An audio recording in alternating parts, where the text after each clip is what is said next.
Hello hi ನಮಸ್ಕಾರ. ಎಲ್ಲರೂ ಹೇಗಿದ್ದೀರಾ? ನಾನು ತುಂಬ ಚೆನ್ನಾಗಿದ್ದೀನಿ, ನೀವು ತುಂಬ ಚೆನ್ನಾಗಿದ್ದೀರಾ ಅಂತ ಭಾವಿಸ್ತೀನಿ. Welcome to Aditya mini blogs. ಹಬ್ಬಬ್ಬ ಎಷ್ಟೊಂದು ಬಿಸಿಲಿದೆ ಅಲ್ವಾ? ಈ ಬಿಸಿಲಿಗಂತೂ ಸಿಕ್ಕಾಪಟ್ಟೆ ಟಯರ್ಡ್ ಆಗಿಬಿಡುತ್ತೆ. ದೊಡ್ಡವರಿರಲಿ ಚಿಕ್ಕವರಿರಲಿ ಪ್ರತಿಯೊಬ್ಬರು ಯಾರೇ ಆದ್ರೂ ತಣ್ಣಗೆ ಏನಾದ್ರು ಕುಡಿಬೇಕು, ಏನಾದ್ರು ತಿನ್ನಬೇಕು ಅಂತ ಅನಿಸ್ತಾ ಇರುತ್ತೆ. ಅದರಲ್ಲೂ ಚಿಕ್ಕ ಮಕ್ಕಳಂತೂ ಐಸ್ ಕ್ರೀಮ್ ಕೇಳ್ತಾ ಇರ್ತಾರೆ. ಸೊ ಅದರಿಂದ ಮನೆಯಲ್ಲೇ ಆರೋಗ್ಯವಾಗಿ ಹೆಲ್ದಿಯಾಗಿ ಮನೆಯಲ್ಲೇ ಒಂದು ರೆಸಿಪಿನ ಹೇಳ್ಕೊಡ್ತೀನಿ ಬನ್ನಿ. ಮಕ್ಳುಗಳಿಗೆ ತುಂಬ ಅಂದರೆ ತುಂಬಾ ಇಷ್ಟ ಆಗುತ್ತೆ, ದೊಡ್ಡವ್ರಿಗೂ ತುಂಬ ಇಷ್ಟ ಆಗುತ್ತೆ. ಎಲ್ಲರೂ ಪ್ರತಿಯೊಬ್ಬರೂ ಇಷ್ಟಪಟ್ಟು ತಿಂತಾರೆ ಆ್ಯಂಡ್ ಕುಡಿತಾರೆ. ಈ ರೆಸಿಪಿ ಅಂತೂ ಸಿಕ್ಕಾಪಟ್ಟೆ ಚೆನ್ನಾಗಿದೆ, ಹೆಲ್ದಿಯಾಗಿದೆ ಆ್ಯಂಡ್ ಟೇಸ್ಟಿಯಾಗಿದೆ, ಹೆಮ್ಮಿಯಾಗಿದೆ. ಮಕ್ಳಿಗಂತೂ ಸಿಕ್ಕಾಪಟ್ಟೆ ಇಷ್ಟ ಆಗುತ್ತೆ. ಅದು ಯಾವ ರೀತಿ ಮಾಡೋದು, ಏನು ರೆಸಿಪಿ ಅಂತ ಹೇಳ್ಕೊಡ್ತೀನಿ ಬನ್ನಿ. ಇವಾಗ ಇದಕ್ಕೆ ಯಾವ್ಯಾವ ಫ್ರೂಟ್ಸ್ ಬೇಕು ಅಂತ ನೋಡ್ಕೊಳ್ಳೋಣ.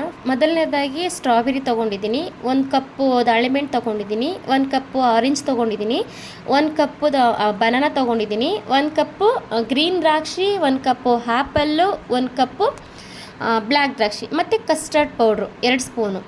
ಇವಾಗ ಮೊದಲನೇದಾಗಿ ನಾನು ಸ್ಟವ್ ಮೇಲೆ ಪಾತ್ರೆ ಇಟ್ಕೊಂಡಿದ್ದೀನಿ. ಆ ಪಾತ್ರೆಗೆ ನಾನು ಮುಂಚೆನೇ ಹಾಲನ್ನ ಕಾಯಿಸಿಟ್ಕೊಂಡಿದ್ದೆ, ಸ್ವಲ್ಪ ಅರ್ಧ ಲೀಟ್ರ್ ಹಾಲನ್ನ ಕಾಯಿಸಿಟ್ಕೊಂಡಿದ್ದೆ. ಆ ಹಾಲನ್ನ ಸೋರಿಸ್ಕೊತಾ ಇದ್ದೀನಿ, ಯಾಕೆಂದರೆ ಅದರಲ್ಲಿ ಕೆನೆ ಇರುತ್ತೆ. ಸೊ ಇದಕ್ಕೆ ಕೆನೆ ಆಗಿಬಿಟ್ರೆ ಚೆನ್ನಾಗಿರಲ್ಲ, ಆದ್ದರಿಂದ ಸೋರಿಸ್ಕೊತಾ ಇದ್ದೀನಿ. ಸೋರಿಸ್ಕೊಂಡಾಗಿ ಸ್ವಲ್ಪ ಬಿಸಿ ಆಗುತ್ತೆ. ಬಿಸಿ ಆಗಿದ ತಕ್ಷಣ ಕಸ್ಟರ್ಡ್ ಪೌಡ್ರನ್ನ ನೀರಲ್ಲಿ ಹಾಕಿ ಮಿಕ್ಸ್ ಮಾಡ್ಕೊತಾ ಇದ್ದೀನಿ. ಅದನ್ನು ನೀರಲ್ಲಿ ಹಾಕಿ ಮಿಕ್ಸ್ ಮಾಡ್ಕೊಬೇಕು. ಅದರಲ್ಲಿ ಒಂದೇ ಒಂದು ಚೂರು ಗಂಟು ಬರದೇ ಇರೋ ಥರ ಮಿಕ್ಸ್ ಮಾಡ್ಕೊಬೇಕು, ಯಾಕೆಂದರೆ ಅದರಲ್ಲಿ ಗಂಟು ಆಗಿಬಿಡುತ್ತೆ. ಸೊ ಅದನ್ನು ಹಾಗೆ ಹಾಲಿಗೆ ಹಾಕಿದಾಗ ಅಲ್ಲೂ ಮತ್ತು ಇನ್ನೂ ಜಾಸ್ತಿ ಗಂಟಾಗೋಗ್ಬಿಡುತ್ತೆ. ಸೊ ಅದರಿಂದ ಅದನ್ನು ಒಂದು ಚೂರು ಗಂಟಾಗದಿರೋ ಥರ ನೀಟಾಗಿ ಸ್ಪೂನಲ್ಲಿ ಅದನ್ನು ಮಿಕ್ಸ್ ಮಾಡುವಾಗ ಕೆಳಗಡೆ ತಳದಲ್ಲಿ ಏನಾದ್ರು ನಿಂತ್ಕೊಂಡಿದೆಯಾ ಏನು ಅಂತ ಗೊತ್ತಾಗುತ್ತೆ ನಮಗೆ. ಸೊ ನೀಟಾಗಿ ಮಿಕ್ಸ್ ಮಾಡ್ಕೊಬೇಕು. ಮಿಕ್ಸ್ ಮಾಡ್ಕೊಂಡಾದ್ಮೇಲೆ ನಾವು ಹಾಲು ಇಟ್ಕೊಂಡಿರ್ತೀವಲ್ಲ, ಸೊ ಇವಾಗ ಹಾಲು ಇಟ್ಕೊಂಡಿದ್ದೀವಲ್ಲ, ಆ ಹಾಲಿಗೆ ಅದನ್ನು ಮಿಕ್ಸ್ ಮಾಡ್ಕೊಬೇಕು. ಆ ಹಾಲಿಗೆ ನಾವು ನೀಟಾಗಿ ಮಿಕ್ಸ್ ಮಾಡ್ಕೋಬೇಕು. ಇದು ತುಂಬ ಇಂಪಾರ್ಟೆಂಟು ಫ್ರೆಂಡ್ಸ್. ಇದನ್ನು ಮಿಕ್ಸ್ ಮಾಡ್ತಾ ಏನು ಅಂತಂದರೆ ಅದು ಗಂಟು ಆಗಿಬಿಡುತ್ತೆ. ಸೊ ನಾವು ಅದು ಕಸ್ಟರ್ಡ್ದು ಮಿಕ್ಸ್ ಮಾಡಿರೋದು ಹಾಕಿರ್ತೀವಲ್ಲ, ಸೊ ಅದು ಹಾಕಿದಾಗ ಅದನ್ನು ಏನು ಮಾಡಬೇಕು ಅಂತಂದರೆ ನಾವು ಹಾಗೆ ಬಿಟ್ಬಿಡಬಾರ್ದು. ಅದು ಒಂದು ಕುದಿ ಬರಬೇಕು. ಅದು ಒಂದು ಕುದಿ ಬರೋ ತನಕ ಮಿಕ್ಸ್ ಮಾಡ್ಕೊತಾನೇ ಇರಬೇಕು. ಮಿನಿಮಮ್ಮು ಅದು ಒಂದು ಕುದಿ ಬರೋದಕ್ಕೆ ಒಂದು 10-15 ನಿಮಿಷ ತಗೊಳುತ್ತೆ. ಆದರೆ ಸೆಂಟ್ರಲ್ಲಿ 1 ಕಪ್ಪು ಸಕ್ಕರೆ ಹಾಕ್ಕೊಬೇಕು. ಅದು ತಿರುಗಿಸ್ತಾ ಇರುವಾಗಲೇ ಸೆಂಟ್ರಲ್ಲಿ 1 ಕಪ್ಪು ಸಕ್ಕರೆ ಹಾಕ್ಕೊಂಡು ಕೂಡ ಅದು ಒಂದು ಬಾಯ್ಲ್ ಅಂದರೆ ಒಂದು ಕುದಿ ಬರಬೇಕು.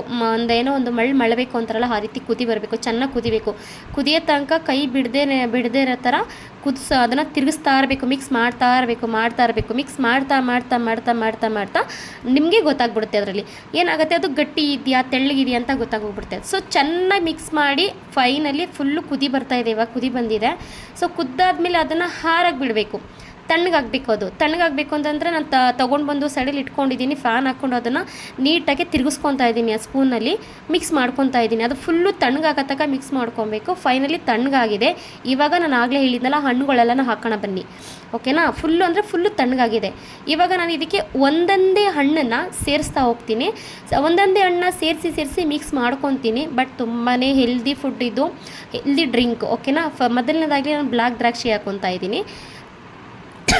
ಮೊದಲನೇದಾಗಿ ಬ್ಲ್ಯಾಕ್ ದ್ರಾಕ್ಷಿ ಹಾಕ್ಕೊಂಡು ಮಿಕ್ಸ್ ಮಾಡ್ಕೊತಾ ಇದ್ದೀನಿ. ಒಂದೊಂದೇ ಇಂಗ್ರೀಡಿಯೆಂಟ್ಸ್ ಹಾಕ್ಕೊತಾ ಮಿಕ್ಸ್ ಮಾಡ್ಕೋಬೇಕು. ಆಮೇಲೆ ಮತ್ತು ಗ್ರೀನ್ ಕಲರ್ ದ್ರಾಕ್ಷಿ, ಬ್ಲ್ಯಾಕ್ ದ್ರಾಕ್ಷಿ ಬದಲು ನೀವು ಇಲ್ಲಾಂತಂದರೆ ಬ್ಲೂಬೆರಿ ಬರುತ್ತಲ್ಲ, ಸೊ ಬ್ಲೂಬೆರಿನೂ ಕೂಡ ನೀವು ಅದಕ್ಕೆ ಆ್ಯಡ್ ಮಾಡ್ಬೋದು, ಚೆನ್ನಾಗಿರುತ್ತೆ ಬ್ಲ್ಯಾಕ್ ದ್ರಾಕ್ಷಿ ಬದಲು. ಸೊ ಬ್ಲೂಬೆರಿ ಸಿಗಲಿಲ್ಲ ನಮಗೆ, ಆದ್ದರಿಂದ ನಾನು ಏನು ಮಾಡಿದೆ, ಬ್ಲ್ಯಾಕ್ ದ್ರಾಕ್ಷಿನ ಹಾಕಿದ್ದೀನಿ. ಆಮೇಲೆ ನಾನು ಸ್ಟ್ರಾಬೆರಿ ಹಾಕ್ತಾಯಿದ್ದೀನಿ. ಸ್ಟ್ರಾಬೆರಿ ಅಂತೂ ಇದಕ್ಕೆ ಒಂದು ಲುಕ್ಕೇ ಕೊಟ್ಬಿಡುತ್ತೆ ಫ್ರೆಂಡ್ಸ್. ಹೆಂಗೆ ಅಂತಂದರೆ ಅದು ಒಂಥರ ಸ್ಟ್ರಾಬೆರಿ ನೋಡೋಕ್ಕೂ ಚೆಂದ, ತಿನ್ನೋಕ್ಕೂ ಚೆಂದ, ಒಂದು ಲುಕ್ಕೇ ಕೊಟ್ಬಿಡುತ್ತೆ ಇದಕ್ಕೆ. ಸೊ ನೆಕ್ಸ್ಟು ಬನಾನಾ ಅಂತ ಅಂದರೆ ಬೇಕು ಅಂದರೆ ಹಾಕೋಬೋದು, ಇಲ್ಲ ಅಂತಂದರೆ ಅದು ಸ್ಕಿಪ್ ಮಾಡ್ಬೋದು. ತುಂಬ ಕಫ ಇರೋರು ಬನಾನಾ ತಿನ್ನಲ್ಲ, ಸೊ ಅದನ್ನು ಸ್ಕಿಪ್ ಮಾಡ್ಬೋದು. ನೆಕ್ಸ್ಟು ದಾಳಿಂಬೆ ಹಣ್ಣು ಕೂಡ 1 ಕಪ್ ಹಾಕ್ಕೊತಾ ಇದ್ದೀನಿ. ಆಲ್ಮೋಸ್ಟ್ ಎಲ್ಲ ಫ್ರೂಟ್ಸನ್ನು 1 ಕಪ್ ಹಾಕ್ಕೊತಾ ಇದ್ದೀನಿ. ಮತ್ತು ಆ್ಯಪಲ್ಲು ಕೂಡ ಆ್ಯಪಲ್ನ ಸ್ವಲ್ಪ ಜಾಸ್ತಿ ಮಾಡ್ಕೊಂಡಿದ್ದೀನಿ.